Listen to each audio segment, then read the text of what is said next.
Hello, everybody. Welcome to StraightA. Dawson here, back with another parlay episode going into NFL Week 5. The first of the bye weeks are kind of happening, so we're readjusting to that. And at this point, we've kind of closed the first chapter of the season, the first act, if you will. The ones where people are solidifying where their initial stances are going to be. Basically, who are the good teams, who are the bad teams, and this next kind of couple weeks will kind of be teams making mistakes and maybe jumping up and down the rankings in kind of my mindset of like who's going to prove themselves. These are like next 4 weeks or so are like teams proving themselves in their own little inner rankings. I think we see some of the top teams, but we have to really solidify where certain teams are going forward. But either way, week 4 is done in the books until week 5 is coming around. But we do have to look at our past mistakes in the parlays and what I did. I did really have a big hope in Rashee Rice getting a touchdown there, but he's still getting in this game. And so while I'm being optimistic that he will again get more involved, I cannot, obviously I can see why he didn't get a touchdown there. Plus, it was a very poor game by Patrick Mahomes, so I can't really say much in that regard at least.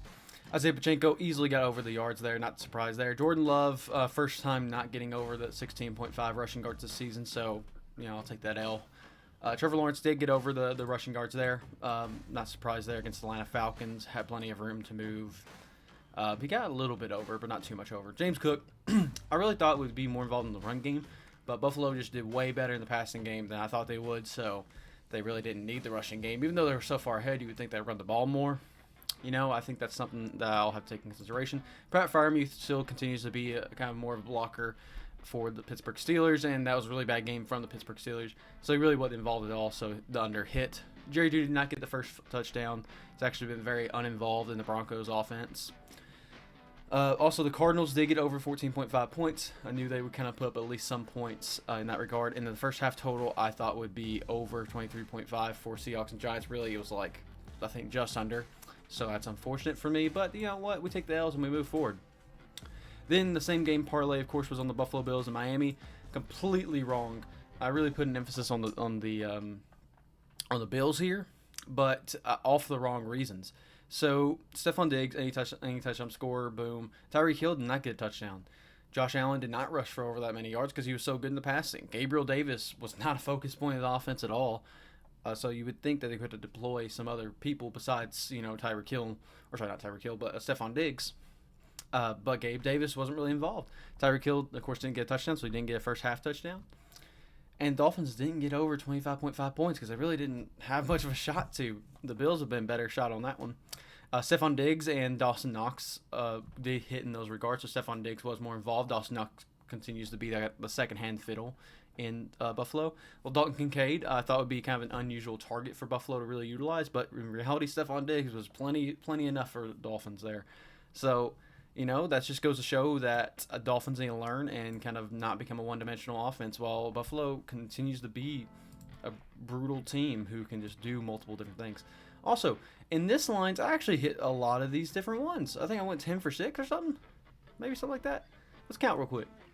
I see 1, 2, 2, oh, so 2 and 0, 2 and 1, 3 and 1, 3 and 2, 3 and 3, 4 and 3, 5 and 3, 5 and 4, 6 and 4, 7 and 4, 8 and 4, 8 and 5, 9 and 5, 9 and 6, 10 and 6. I only missed 6 of these. That's kind of crazy. I was crazy once. Beside the point. Lions winning, not surprised there. Jacksonville covering the spread. I wasn't too surprised on that one. I thought 53.5 points was aggressive, but man, in retrospect, I really need to start taking those overs even for these big score games or like these high margins because that was crazy the amount of points they put up. 68, I think. So, man, a lot of teams do go over that 53.5 point on a weekly basis, honestly. The Rams did win, I believe, win 29-23 and covered the spread, of course. Pittsburgh did not cover that money line at all. Houston would have been much better pick there, but I did not think they were a legitimate team. I am more of a believer now. The Eagles surprisingly kept it very close to the Commanders, so that spread did not cover at all. It was kind of one of my riskier spreads, but I taught myself to kind of go for more of those spreads, but maybe I need to be more conservative in those going forward, especially with the Eagles who keep it usually close with all teams. The Buccaneers at Saints, so Bucs, of course, did cover the spread against the Saints in their win. The Baltimore Ravens and Cleveland Browns, they did keep it under 40.5 points, lower scoring game, not surprised there. Cincinnati did not win against Tennessee. Don't know what's going on with Cincinnati, but they need to prove something real quick. Also, I'll look at right there for the camera. Lynn's not there, so excuse me there. The Denver Broncos did win, barely, despite their best efforts. The Vikings did win, despite their best efforts. Los Angeles and Las Vegas, they're just two teams who usually keep it a little bit lower scoring against each other. 48.5, perfect.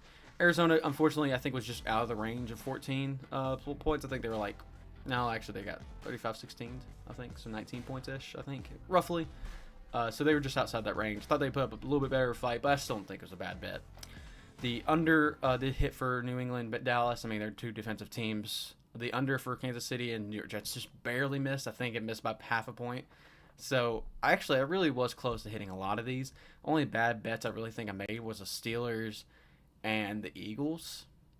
And I guess the Dolphins Bills. So, like, 3 bad bets almost turned into, 3 good bets. But either way. And then Seahawks and Giants. Of course, Seahawks won that. I knew that was going to be the facts. I don't know how the Giants were favored in that game. And, of course, I did just put a random $10 bet for each a field goal, a touchdown, all that. I think there's like 3 games that missed it. So, oh well.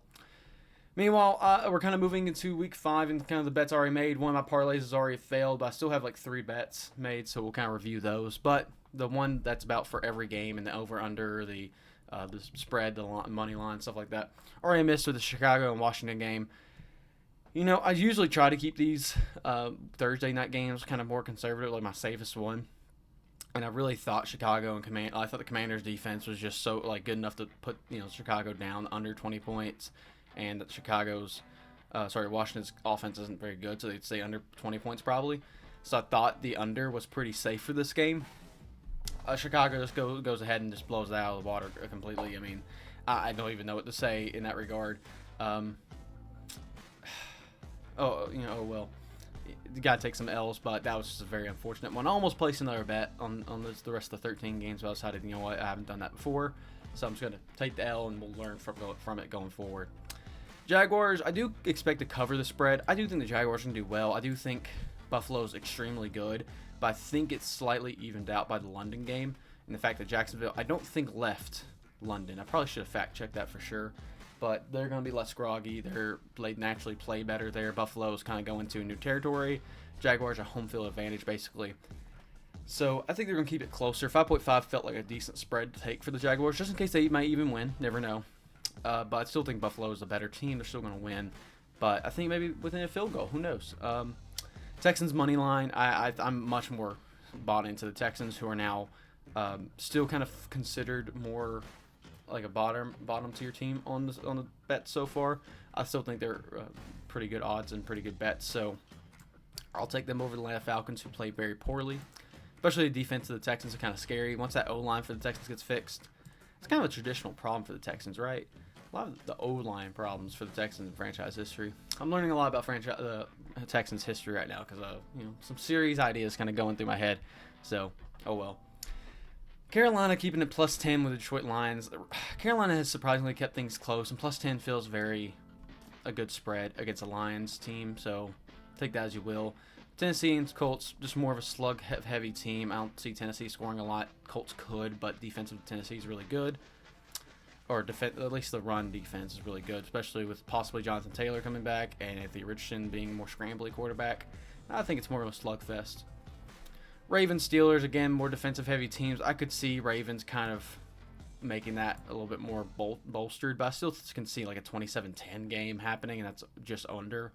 But I can't really see much more happening over 27-10, so I decided to go... I definitely did not take the right bet there. I was supposed to take under, I think, on that one. Yikes. Oh, why did that take over? Well, I guess we're chancing it here. I guess we're going to hope for Pittsburgh. What the original bet was supposed to be was under 38 points, just because I think that was more of a defensive-heavy game. I guess the margin's really low. Maybe I did mean to put a 38. Who knows? I thought I meant to put under, but who knows? My initial kind of thought process was that the Ravens' defense is good, Pittsburgh's defense is traditionally good, and they're divisional, so they would probably have more of a slobber knocker of a game. Lower scoring, under sub 35 type game. But apparently, either when I was putting the bet in or something else happened, where I was like, you know what, over sounds good. Because it is a lower margin, 38. But Pittsburgh has not been putting up points. and the Baltimore Ravens have putting up points, I guess. They've been putting up pretty good points, but more in the 20s. They really haven't gotten the 30s, really, have they? I don't know. I think it's a bad bet on me, I'll be honest with you, now looking at it. And so either I misclicked or I'm just smarter than I was before. Or maybe I'm dumber, depending on that result. Who knows? See, we're learning together. Anyway, Giants against Dolphins. I really shouldn't have taken the spread. Wow, I'm really making bad bets. But plus 11.5 is a really aggressive spread. And Giants aren't a horrible team. I know they're not. But the Dolphins are so good, and they're going to look to smack somebody. And so maybe taking Miami here would have been smarter. But I also don't hate it because I think the Giants can kind of surprise people. 11.5 is an aggressive spread, so I think, looking in retrospect, I probably would have taken the Dolphins spread here. But I'll chance it on the Giants, keeping it maybe plus 10, maybe, hopefully. Yeah, so 2 bad bets there. I don't know if I don't know. I don't like those bets as much as I do now. Granted, I guess I've already failed, but oh well. New England money line, I think they're going to beat the Saints. Bengals, I think they're going to cover the spread and win. I think they have to have a bounce back game. It has to be against the Cardinals. It has to be. If they expect to do at least semi-well, they have to do it here. Otherwise, I'll bet against them for the rest of the season probably, because this is just getting ridiculous for the Bengals. The under for the Eagles-Rams, this is a debatable one. The Eagles tend to score up a lot of points. The Rams tend to score up a lot of points. But I think the defense of the Eagles is going to slow down the Rams quite a bit. And I think the Eagles will just naturally keep it close. So I think it's going to be close to that 49.5. But I really didn't like the spread or the money line for either one of them, because the Eagles was to like negative 360 or whatever. I forgot exactly, but it wasn't very good. It was good odds, basically too good of odds for my parlay. So I'm leaning the under for here, but that one's also a riskier one. I've gone ahead and took the New York Jets money line here. I think they're going to beat the Broncos. Unfortunately, the New York Jets looked really good last week. The Denver Broncos didn't look good, or as good, at least. So I just think Jets are going to take them on, especially with all that drama that happened between Sean Payton and Nathaniel Hackett. It seems like a lot of things are coming up to haunt Sean Payton. So shrug and take the L there. Kansas City at Minnesota, under 52.5 points. I think Kansas City is not scoring a whole lot of points right now. The Vikings, I think, could 100% score the points. I have a lot of unders now to look at it. They could 100% score enough points to kind of overdo it against Chiefs, but 52.5 is an aggressive margin for Patrick Mahomes not doing amazing. The run game for Kansas City is kind of not one-dimensional, but like just not elite. While the Vikings are going to depend on Justin Jefferson, who will probably score. Kirk Cousins has been doing really well. So 52.5, I have to log back in, but 52.5 feels like an aggressive spread for me to take for Chiefs Vikings, who do have two really good offenses. But I just got a gut feeling that Minnesota will kind of slow down that game. At least the home field advantage of Minnesota will slow down that game. Move on 1 second, guys. We're back. Next up, we have Dallas Cowboys and 49ers. I think they're going to cover the spread. I think it's going to not be as close of a game, but I think the 49ers are still going to win. But the margins were not too great. The over-under, I don't know how this game's going to go. This could either be a really offensively score-heavy game or very defensively, very slow, like, down game. No clue how this game's going to go. I'm leaning to offensive, but who knows. Green Bay money line, I think Green Bay's going to win against Las Vegas. I think Las Vegas looks poor right now, and their coaching staff's just not doing well to help keep up anything going on. So, anyway, I do still have some active bets. One, I just kind of used a random $10 bonus wager on DeAndre Swift having a rushing touchdown and a receiving touchdown. That was one of the riskier bets that had a higher payout. That was like I liked. So plus I have them on fantasy, so I'd love for this to happen. Other than that, we have some actual parlays. This is the overall parlay. So Josh Allen having over his passing yards against Jacksonville. I think it's going to be a very pass-heavy game for these two teams. Now, looking in retrospect, I will say, I think I thought about this after I put the bet in, like right after, basically. Or somebody pointed out that having a lot of passing yards for an international game is kind of unusual for a team, especially if they're traveling there. I mean, Trevor Lawrence could do that. While I think I maybe should have been more conservative in this regard, I'm still kind of fairly confident in it. I'm not like over, like, oh, that's not going to happen, because I think he has been consistently hitting over that the last 3 games, so, or at least close to it. So I feel less good about it now, but I'm still fine with it because I still think I'd lean over rather than under for him right now because Josh Allen has just looked amazing the last few weeks. So either way, Houston Texans, Tank Dell, Nico Collins and Tank Dell have been like swapping back and forth between who's the main guy. Either way, both guys have been utilized at least a little bit each game. So Tank Dell getting 41.5 over against Falcons doesn't really, surprise me too much. Plus, Nico Collins did really good last week, so it's time Tank Dell kind of comes in. So maybe Falcons kind of cover Nico a little bit more, and Tank Dell kind of takes over. Not great logic, but it's logic.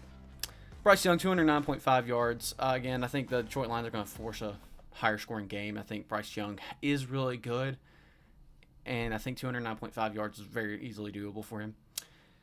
DeAndre Hopkins is going to get under 4.5 receptions. I think he's consistently actually hit over, but the Colts, who I think are going to kind of be a better defensive mind, it's more of a divisional game, are going to hold some of the higher receivers, especially DeAndre Hopkins, who's kind of past his prime, to under that 4.5 receptions. So 4.5 is kind of aggressive in some regards, so I'm okay with taking the under there. Jalen Waddle being the first touchdown scorer, again, that's kind of a random one. Jalen Waddle hadn't gotten his due yet. I feel like it's Tyreek has been kind of slowed down at least a little bit. So it's kind of it's an out there one, but I like it. I think I like it enough where he'll kind of come in and boom. But who knows, Chase Claypool, he could do it. He's the number one. He's a top 5 receiver. Beside the point, Alvin Kamara I think is going to finally kind of break through against a really tough New England defense and finally kind of get a touchdown. Just kind of a gut feeling of the scores in this game. There wasn't a whole lot of scores like from New Orleans and down, kind of like in that list order. I don't know how to describe it, but like there weren't many later games. I think New Orleans and Patriots are at noon, but for Central Time. But like, I guess down on the list when you look at it list wise, I didn't like a lot of those anytime touchdown scores. I didn't like a lot of the lines either. But Alvin Kamara kind of stuck out to me. I'm like, you know what? It's New England. I could see him being the one to get a touchdown over any other Saints receiver or whatever. Or even a New England receiver who's just basically like rolling a dice even if they get a touchdown. So take that as you will. Joshua Dobbs getting over 214.5 rush or passing yards. I think he's definitely going. I think the odds are better that he'll do well against the Bengals and the Bengals do well against him. And he has been hitting that margin pretty consistently. So I think it's a pretty good margin to hit for 214.5 yards. He's been right around that, if not over that, all the whole time. And then, of course, DeAndre Swift getting over 66.5 yards against the Rams defense, who's kind of more susceptible to the run. I'm very liking. I really like that rushing line. 66.5 yards for DeAndre Swift still is really good. And then Brock Purdy over 1.5 passing touchdowns. Also feels just really good against the Dallas defense. I think he's going to be legit. Honestly, we've seen 12. He's 12-0 in games he's started and finished, and I think he's going to really prove himself against the Dallas Cowboys defense. And even though I think he'll be carried in some regards by the weapons, I still think he'll get that over for the touchdowns, which is actually less likely than the under. So, whoops. Oh well. Which I thought was kind of crazy. So I took the over for that. So we'll see how that one works out. Finally, of course, the game of the week, kind of retrospect, probably shouldn't have taken Brock Purdy's thing here since I do consider the 49ers and Cowboys the game of the week to kind of be looking out for. Took 10, I think, for this. CeeDee Lamb and George Kittle getting a touchdown. I think there's main weapons. George Kittle, I think, eventually has to get a touchdown. I think he already got a touchdown in the year. Yeah, he already got a touchdown in the year. But I think against a really good defense, he has to be more utilized. In hindsight, against good defenses, he's also really used for blocking. So I think he'll get his confetti. Plus, I don't like a whole I feel like you can CMC had too low of odds or high of odds, I should say. So I didn't want to pick him. Brandon Ayuk felt too obvious, and Debo, I'm iffy on him. So George Kittle just kind of felt like the safe-ish option here, especially since I don't think he did too much last game, from what I remember. I'm on my fantasy team, but I keep on swapping whether he's going to be starting or not.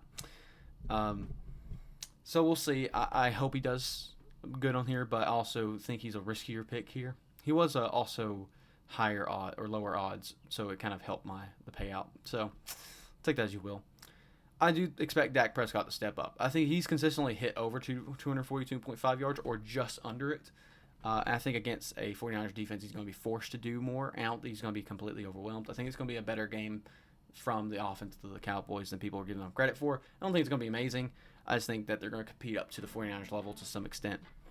Tony Pollard getting over 58.5 rushing yards. I think they're going to rely on him too a little bit as kind of like the main rusher. I think the 49ers can't. They're really good at stopping the run, but Tony Pollard and the offensive line from the Cowboys, we'll see if they can get kind of something going. 58.5 feels kind of low for him anyway, so decided to go for it. I think Dak's going to be very much in the pocket though. He's rushed for a couple games for like 14, 15 yards. I think this is not one of those games. Michael Gallup, I think, again, he's going to utilize everybody a little bit. And Michael Gallup, somebody Dak's going to have to use a little bit. Brandon Ayuk, same case here. He's had great games. The only 2 games he didn't really have too good of games for. So I guess half his games. Was a game he wasn't there for when he was injured, and the game I think he came back. And he was just as unutilized. So I think he's going to come back and be a really focused point of the 49ers offense. Don't know if I have confidence in him hitting the end zone, but we'll see. Dak Prescott hitting 1.5 passing touchdown to over on that regard. Brandon Cooks under 3.5 total receptions. I think I bought in the hype of Brandon Cooks. I like Brandon Cooks, but I think he's not going to be as utilized in this game. And then the 49ers I think are easily going to score over 24.5 points. So, that's kind of what my thoughts process are for all of these. We'll see how much I learned from this. This could be a really bad week, I'll be honest. Looking at all these now, I feel like I did make a lot of riskier ones. And I'm kind of excited about that. That's kind of a different case there. I do have my eliminator challenge now. My number 1 pick for the week was the Commanders beating the Bears, but because I didn't think the Commanders were that bad. But apparently they're not very good. That was my number 1 pick for the week for the Commanders going over the Bears, because I believe the Commanders were not a team that just dropped random bad losses and instead just lose against teams they're supposed to lose against. Well, love being proved wrong. Next, the second favorite game of the week is Dolphins over Giants. I think Dolphins are coming back and just wanting to whoop somebody's butt to kind of, get going forward. I do think it's going to be a better game than people give them credit for, but Dolphins are still going to win, hands down. And I believe this is Lions-Panthers. Panthers are winless. I don't see the Lions dropping a random loss right here. Especially now, feel confident with the Bears getting their first win. I think there's going to be at least one winless team for at least a little bit. Chiefs winning over the Vikings. I feel really good about that. The Vikings just have not been able to utilize and finish games. While the Chiefs, I think, are just winning. Plus the elephant in the room, Taylor Swift. As long as Taylor Swift is around, she's going to probably help them win one way or the other. Moving on, the Packers over Raiders. I just don't have confidence in the Raiders at all. I think they're almost worse than the Broncos in a lot of regards, but that's beside the point. It's a lot of bias speaking from me against the Raiders. But the Packers, I think, are a viable team with a good coaching staff and just overall good schemes and players ready to go. Jordan Love's doing well against the Raiders defense. I think he's going to do pretty well. Then the Patriots over the Saints. No, Patriots over the... Who's this game on? I actually don't remember. On top of my head, at least. Let's see. Patriots over Saints. Yeah, it's Patriots over Saints. That's right, Alvin Kamara's pick. Yeah, I mean, as much as I do like the Saints, I think, is for one, Derek Carr even back yet? Can't remember. There's a lot of things I'm forgetting right now. Either way, the Patriots defense is just so good. And they're going to make the Saints offense struggle, who've kind of been struggling a lot lately. In either whether Derek Carr or Jameis Winston plays, which I think Derek Carr is playing, think about it. It's going to be a struggle bus for them. And the Patriots can consistently put up points. The only thing I'm kind of worried about with the Patriots is that the fact that they don't seem confident in Mac Jones. So if they don't kind of give him all their love, then that might be kind of a struggle bus for the rest of the season for the Patriots. Either way, since I did have 7 going into this week, 6 going into this week, losing 1, lost the Steelers 1, unfortunate. But so far I've already lost 1, and so I have 5 more to go this week, and so hopefully at least 4 of these stay, so I can continue on with pretty decent margins. Because I think top 5, once I have top 5, which I have right here, I'll feel better. This week was kind of difficult though, kind of looking at a lot of the games. We'll kind of take a look at them real quick actually. Kind of hard margins. I mean, Commanders, I thought were going to be an easy one there. I mean, I didn't feel confident about this game enough, just with the London aspect of it. Divisional games I don't like betting against, especially Titans, Colts. Patriots, of course, I picked. The Ravens feel like a game that they should win, but it's a divisional game. I'm kind of unsure about it because I still kind of believe in the Steelers. Texans, I debated on it, but still, again, I believe in them, but I'm in that margin where I kind of like the Falcons still. The Lions, of course, feel like a good pick because the Panthers are 0-4. The Dolphins, of course, are a good pick. The Bengals Cardinals is way riskier of a pick than it seems on surface. Eagles feels like a better pick than feels like a good pick, but the Rams are kind of good. Jets and Broncos just what feels way too close for me. Chiefs, purely the only reason I think that's so easy is because of the Taylor Swift stuff going on. 49ers Cowboys, I put it on the 49ers barely, but like, I mean, I could see this game being brutal for both teams. And Packers Raiders, of course, I picked. So this is kind of a brutal week for entries, and kind of looking at it, the bye week's going to get kind of rough for all this kind of stuff. So we'll see what kind of ends up hitting and what kind of risks I end up taking. And hopefully I don't just, lose and have to, not be a part of this for the season. I'd like to at least make it like week 10. That'd be kind of cool. I think, and again, I expected a lot of my picks to go out within the first few weeks, but like now, if we just make it through week 5 with 5 picks, I'd love that, and we can just move forward and be good. But I think at least one of these picks is probably going to fall. I mean, obviously, I think the Patriots one is most likely to fall, then Packers. Honestly, maybe the Chiefs probably should be higher up than I thought, but whatever. Beside the point, I'm still working on a lot of things behind the scenes. It's kind of we're just coasting along right now. A lot of the boys have kind of been in and out with some different aspects of their life and things going on. So we haven't really been able to plan a whole lot of stuff for like any series I may be able to do with them. We thought about doing quizzes with them, thought about doing a Madden series with them, thought about doing my own Madden series. Kind of filled out that Monday slot. Right now we're doing the quarterly review for at least next few weeks. We'll see if that comes a 6th video or what we're going to do with that. I think I like the scheduling that we're doing right now, of course, with the power rankings, prediction videos, parlay videos, the recap videos, and of course whatever the Monday video ends up being consistently. I like that kind of slot. I'm okay doing a 6th video if there's enough, if we get more reception and kind of people kind of buy into it. Or maybe I kind of every now and then upload a 6th or 7th video, maybe record some in bulk. Who knows? So I'm still kind of vying around. Plus, I think a lot of these series will kind of take off more once we're going to the off season, because there's a large off season to kind of cover a lot of content. When there's predictions and power rankings, not going to be a thing. Recaps won't be a thing. Parlays won't be a thing. So that's all 4 of those series that depend on the NFL season, which is only a limited amount of time. So what will we do? And it'll kind of give me some time to at least prep for the regular season. Which I'll probably slow down the uploads once the off season comes out, just because I won't be as engrossed in it. Maybe change up the content into other things that are not just NFL. But at least for now, we're gonna stick with what we got, and I'm happy with it. The guys seem to be loving it. We kind of love bickering back and forth about things, and even just playing our fantasy football, which we'll probably try to involve y'all more in next year, just because that's something we kind of got going before the channel kind of really got going. So we really didn't have much we could do in that regard at that point. So, I kind of bring y'all into it every now and then when they make bets about who's going to win or lose. But other than that, we're kind of just chilling. Anyway, that's really all the kind of the admin I have for this video. Kind of a little bit longer of one. I'm kind of just chilling. Just, chilling out today. Got a nice little break going. So kind of just taking some time for myself and, moving forward, guys. Moving forward our lives. We got to do that. Anyway, beside the point, guys, thank you guys for watching. Leave a like, comment down below, and let us know. Subscribe to the channel if you haven't already. And I will see you guys later.